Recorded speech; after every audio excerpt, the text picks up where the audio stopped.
Thank you for inviting me for this lovely conference. And I wish to thank all the organizers, the fellow delegates, the distinguished guests, and the participants. Library infrastructure is an interesting topic. First thing I wish to ask that how many of us ever take our children or families to libraries on a weekend? Can anybody raise their hands? Anybody? No, I'm not talking to the people who are abroad. I'm talking about the Indian context. How many of us? We prefer to take to the malls. We prefer to take, it's just a few hands, I think 1 or 2 hands that have come. So are we doing something wrong with our libraries? Do we have to redesign them? Do we have to reconsider that why people should go to the libraries? I think that is the question to be asked. Can we make the libraries more friendly for the people, for children, for families, for them to go? What do we need to add to those libraries more in order to make them more accessible? I think that is the question to be asked. What I'm presenting you here is one particular library that we have designed. I'm an architect by profession, and we've been responsible for several institutional projects all over the country. And this library was part of a design competition for the University of Science and Technology at Murthal in Sonipat, which is in Haryana. Now, I'll give you a brief of the project. It's about 10 minutes. Yeah. The total area is about 12,000 square meters, approximately 24 crore cost. There are different components which I'm going to talk to you about, which are standard components. But what is important is that what this library was. This is like a library was in, there was a main library and computer center, and there was a convention center. All of it was clubbed together with a common public plaza in between. What we have tried to do is to look at the infrastructure, which means that it's not only the question of designing the library alone, but the surrounding areas, which have to become more interesting. This project was a green buildings design, wherein you could see that there were a lot of green building initiatives that have been taking place. What we did is that in order to conserve energy, we used the technology of earth air tunneling, in which my air conditioning was reduced by over 50%. My operating cost of air conditioning is 50%.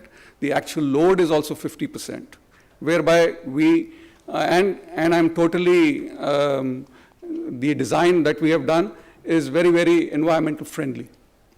So what we have is these kind of pictures, which are, on one hand, you'll see the solar panels being done, which are helping the building to get lighted in some way. We have maintained some green areas, which are points of interest. People are coming in here, and these are like cafe and things like that in a natural setting. These are some of the earth air terminal, tunnel these boxes are there where, air is coming in from that side. Next, what you see is this design. These are typically floor plans. The yellow thing is actually showing natural lighting, daylighting, which means my energy consumption for this building is very, very low. I try to use daylighting as much as possible. The yellow parts is where I have natural daylighting. The building is designed like that. The building is oriented also like that. If you see, the lower part is north, the upper part is south. The west and east, you've got service blocks which have been put here, which are actually, I would say, prevent the heat ingress. The whole building is optimized for different kind of building energy optimization is there. The HVAC systems are there. The daylighting, because of daylighting, our energy loads are reduced. So these are, and of course, water recycling and all those kind of activities are there.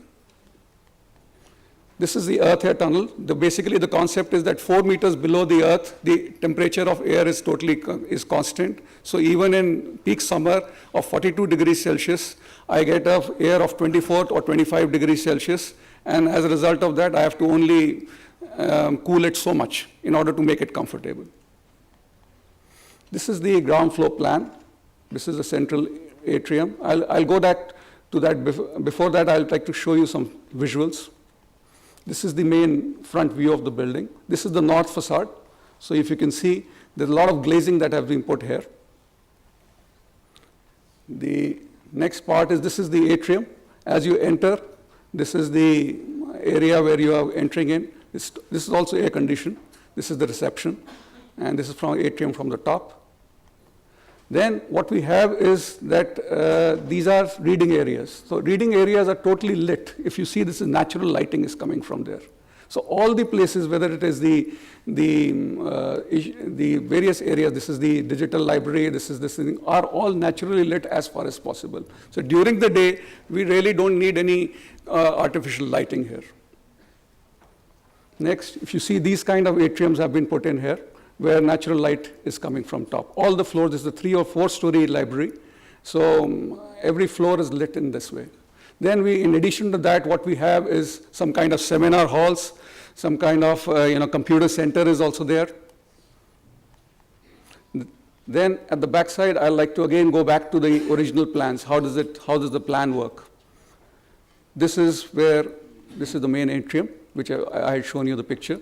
This is a night reading hall for students to have access of the library 24/7. And we have also provided them some kind of Wi-Fi content and things like that, so the students can easily read at any time of the year. Then rest of it is, this is the main floor of the thing, where what we have is, we've got a digital library over here, the seminar hall, plus we've got the book stacking on this side. On the upper level, we've got audio-visual rooms are also there. The, book, there are different kind of clubs. So there is a lot of flexibility of space. What we need is flexibility of space. You can't put everything in a straitjacket formation, because over the period, what you'll find is that the libraries tend to evolve on their own. You might want to add different kind of sections. So the entire flexibility is here in this particular building. And on top, we have similar kind of activities, which we have, book stacks are there, the different, and on the topmost floor, what we have is, we have a department also is existing. So in the same building, with the multiple kind of iterations that we can do in a building, we have tried to incorporate different kind of activities. So what I'm trying to get at is that library needs to be flexible. It needs to have those kind of programs which can be fitted in. For example, earlier on, we did not have any, a small auditorium or anything of that sort. That was made in order that, the activities of the university also can be connected with the activities of the library. And that's what is integrated kind of situation that we need. So this is where I'm presenting this thing. Thank you so much. Thank you so much. Thank you very much.